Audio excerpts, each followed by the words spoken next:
Good afternoon. My name is Johnny Mahlangu. I am a hematologist based at Charlotte Maxeke Johannesburg Academic Hospital. Welcome to this webinar today. We are going to talk about gene therapy in hemophilia, specifically introducing the adeno-associated viral vector transfer, and to review some of the data that we have with regard to gene therapy to date.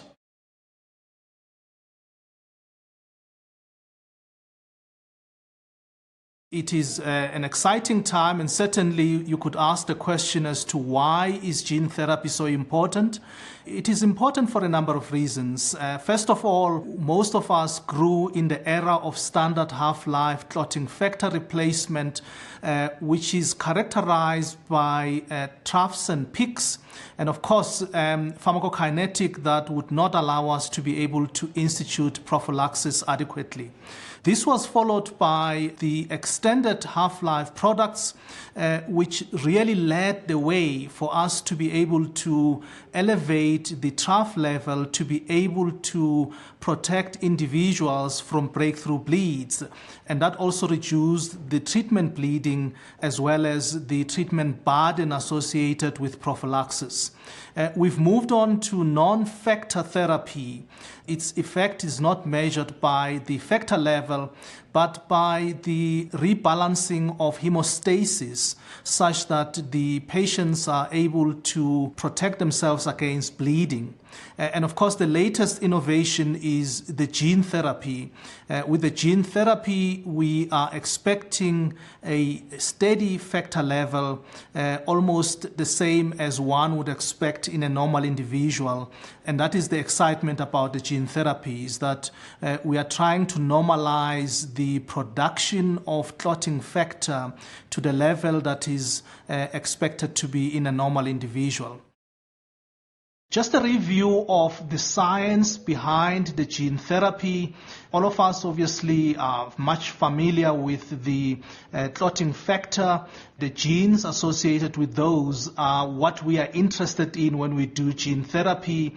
The DNA from the various genes are then packaged into the vector, and the most commonly used vector is the adeno-associated virus vector. And of course, we are expecting over time that other vectors may well become available, such as the lentivirus vector. Once the transgene together with the vector have now been packaged together, they are then infused in a peripheral vein into a patient that requires gene therapy. And upon infusion, the gene then is transported via the bloodstream. These particular vectors have been modified to be liver tropic. So the gene gets into the liver cells, but it sits episomally, it does not integrate. And of course, when it is in the episomal environment inside the liver cell, it will then start to produce factor as one would expect in any individual if you are giving the correct gene. And that is the science behind the gene therapy. We are absolutely excited about this unprecedented evolution of the gene therapy. We've seen a large number of these programs in the last couple of years. Not less than 7 such programs have now been put into the mainstream clinical trials. Most of these will tend to use adeno-associated virus as the vector. There's no doubt in my mind that over time we will start to see other vectors such as the lentivirus, which has already been started at least in one of these programs. Whereas hemophilia B gene therapy was the very first, we are seeing now the acceleration of the gene therapy for hemophilia A. The hemophilia A gene therapies are now at various stages of development, with at least one program showing the progress program having progressed to phase 3. The majority of the programs are still in phase 1, phase 2. The Hemophilia B program, which was the leader in the gene therapy in hemophilia, is also progressing very nicely with a large number of players, and there are a number of programs that are now in phase 3, in addition to some that are already in phase 1 or phase 2. And of course, we are not completely new into the era of gene therapy. We've had a large number of publications largely describing the preclinical settings. And more recently, we've seen the results of the phase 1, phase 2 being published in very high impact journals. We've had at least 3 publications of hemophilia B gene therapy, and 1 publication on hemophilia A gene therapy in the recent past. What I would like to do is then to give an overview of the results of these publications in the context of gene therapy as to where we are, and in fact what have been the safety, efficacy, and other characteristics of these programs. Select the correct statement about the patient population studied in published AAV-mediated gene therapy clinical trials for hemophilia. And I'll start off with the populations that participated in the gene therapy programs. Across the 4 published studies, the majority of the patients, of course, would have been the adult patients that are 18 years and above. But the bulk of these patients were actually between the ages of 30 and 50. 54% of them were actually mature individuals that would wanted to make a difference. There is a smaller number of patients between the ages of 18 and 30, about 38%.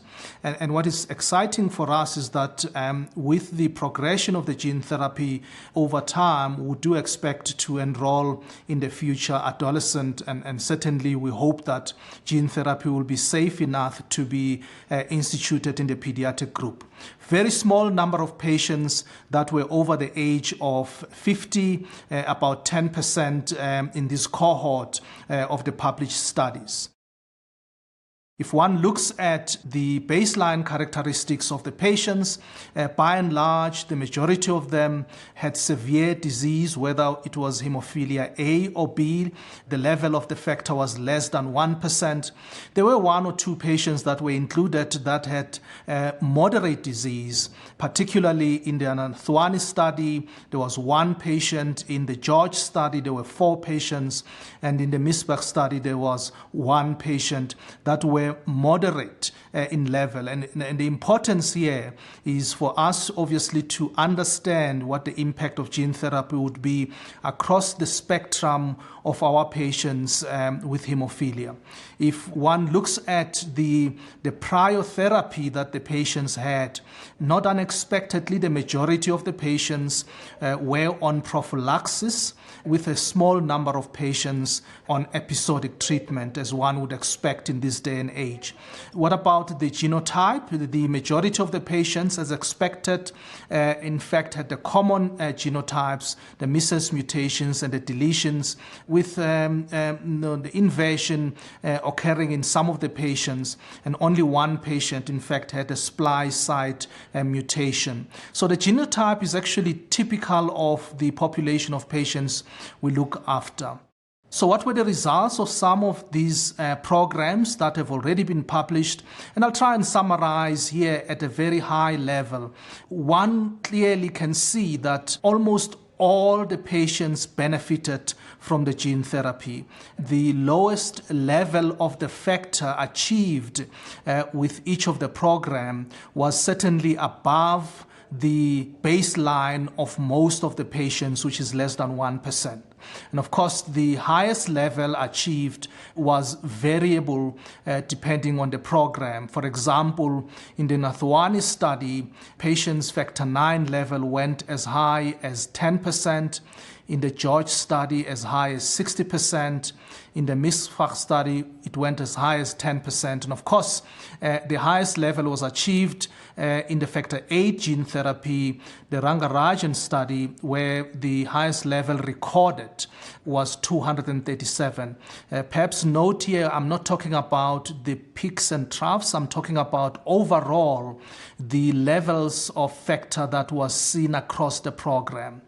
The bleed rates when the patients were post-gene therapy was much less compared to the baseline mean annualized bleeding rate before gene therapy.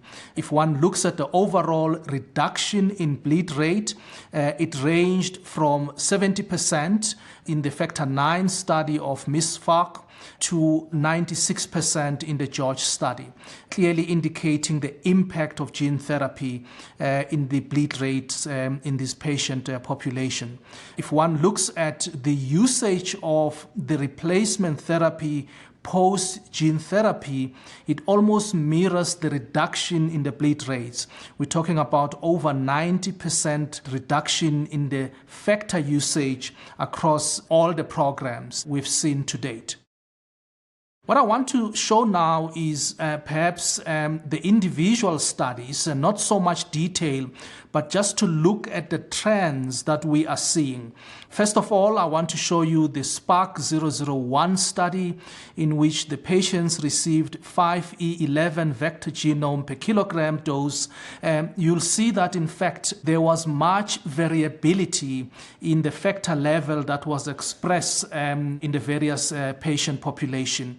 The lowest in this cohort was 14% and the highest was 81%, with a range of patients achieving various factor levels in between. Perhaps notably is that all of these patients received the same dose, 5E11, despite the fact that the factor level was very variable. And perhaps the second note here is that there seemed to be some consistency in the expression, at least in the period that we're looking at, which is up to a year for some of these patients. The expression seemed to be holding and certainly has some element of durability. A different study, the BMN 276E13 vector genome was the dose that was given to the patients. And this particular study, we're seeing the same variability of factor expression of factor VIII. But what we also note is that there are some patients that had gone very high as in above the normal reference range of 150 units percent. There are some patients, in fact, that seem to be coming down overall. We obviously are very concerned about that trend, and we hope that, in fact, the level will remain at least above a hemostatic level that will allow the patients to be protected from bleeds. What are some of the sort of summary outcomes that one can gather from these studies? Clearly, at least in the currently published data, it would seem that there is an element of sustained therapeutic factor expression in most of the patients. We can also say that there is a reduction in the bleed rates that the patients experience when they are compared to the pre-gene therapy era. We obviously expect that if they are bleeding less, they will use less exogenous replacement factor, which is the case in this particular summary. Of course, the most important aspect of gene therapy is the safety. What are some of the safety characteristics of the gene therapy programs? I can give a very brief summary here. We have not seen any gene therapy related serious adverse events. In other words, no patients have died or required an admission as a consequence of the gene therapy being administered. Once the patients have started to express the factor level, none have developed inhibitors, which is good news. As we know, managing inhibitors is actually a very complicated and expensive business. There were no deaths to date in the current gene therapy programs. If one were to summarize the adverse events across the programs, it would seem that, in fact, at least in some of the patients, infections seem to be one of the commoner occurring adverse events. The frequency of occurrence was 6 patients in the Nathwani study, there were 9 patients in the George study, and there were 3 patients who developed fever. Strictly speaking, that is actually not infection, but nevertheless, one would assume that the fevers are related to an underlying infection that may well not have been identified.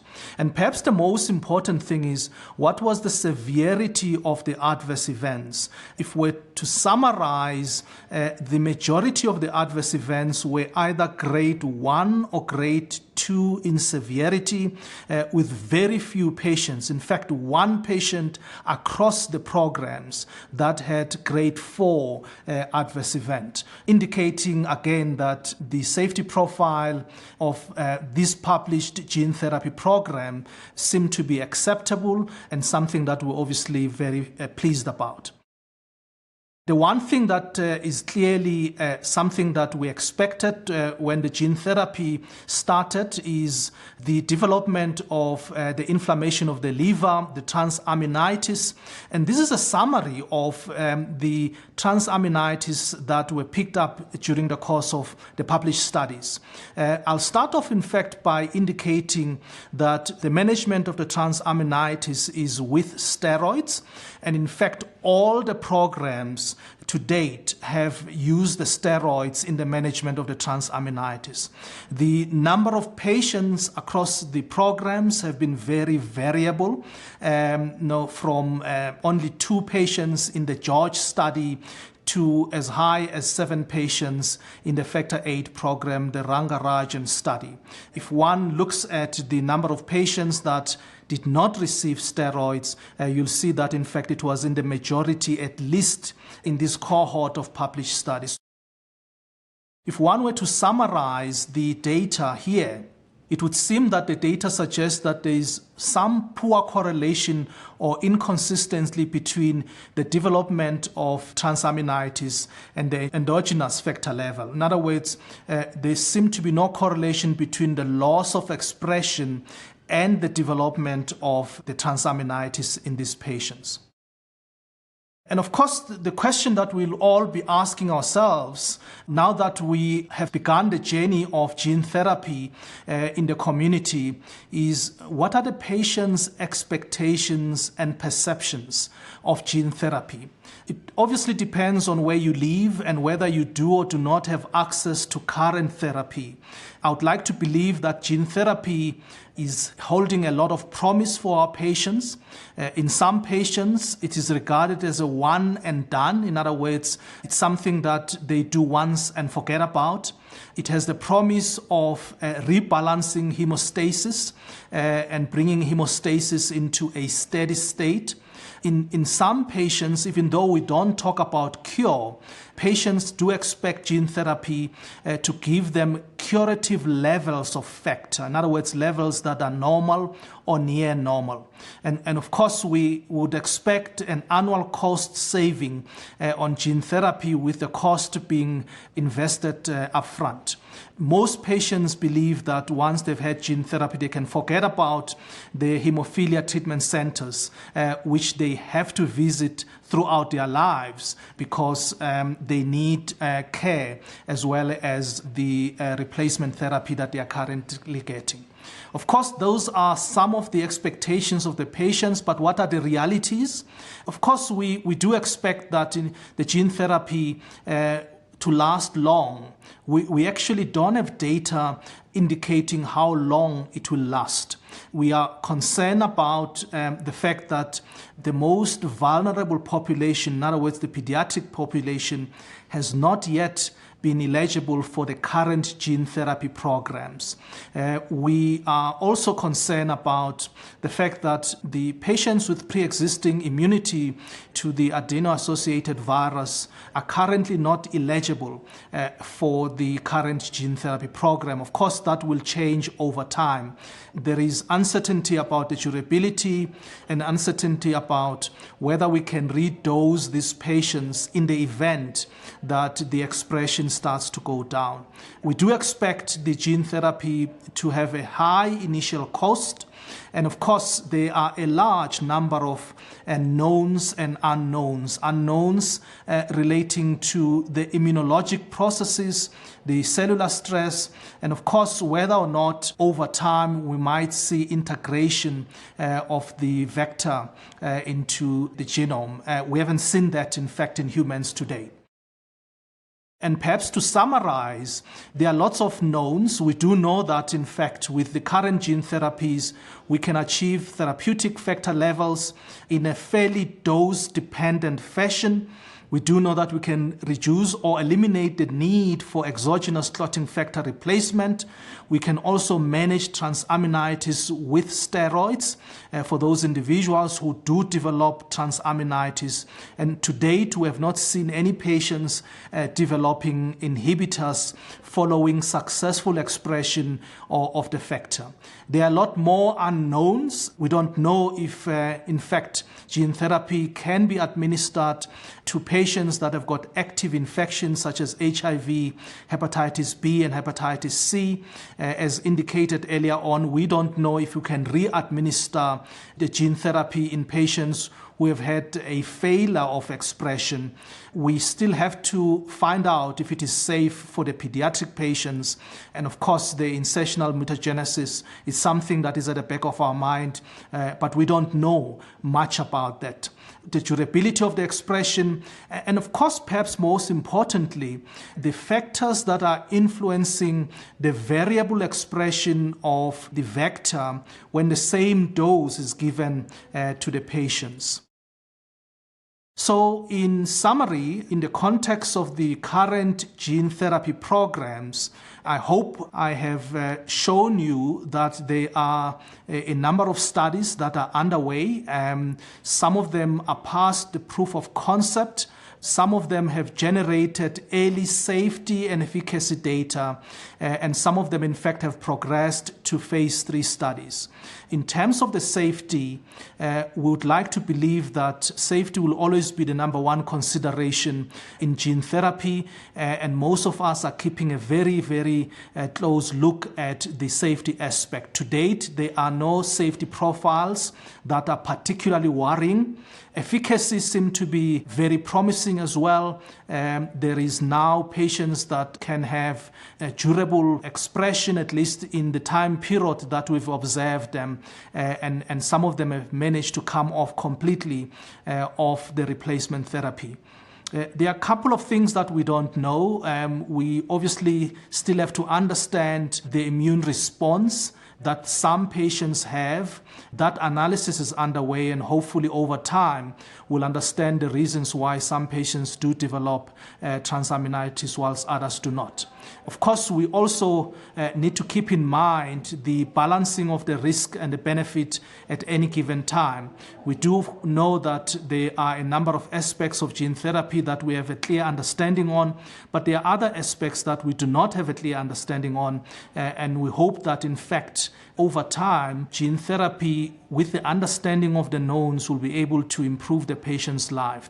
It might be a while, of course, before the patients, other populations, including the pediatric populations, the adolescent populations, and the patients with pre-existing immunity, before they can take advantage of this amazing advance in therapeutics in hemophilia. Thank you for your attention.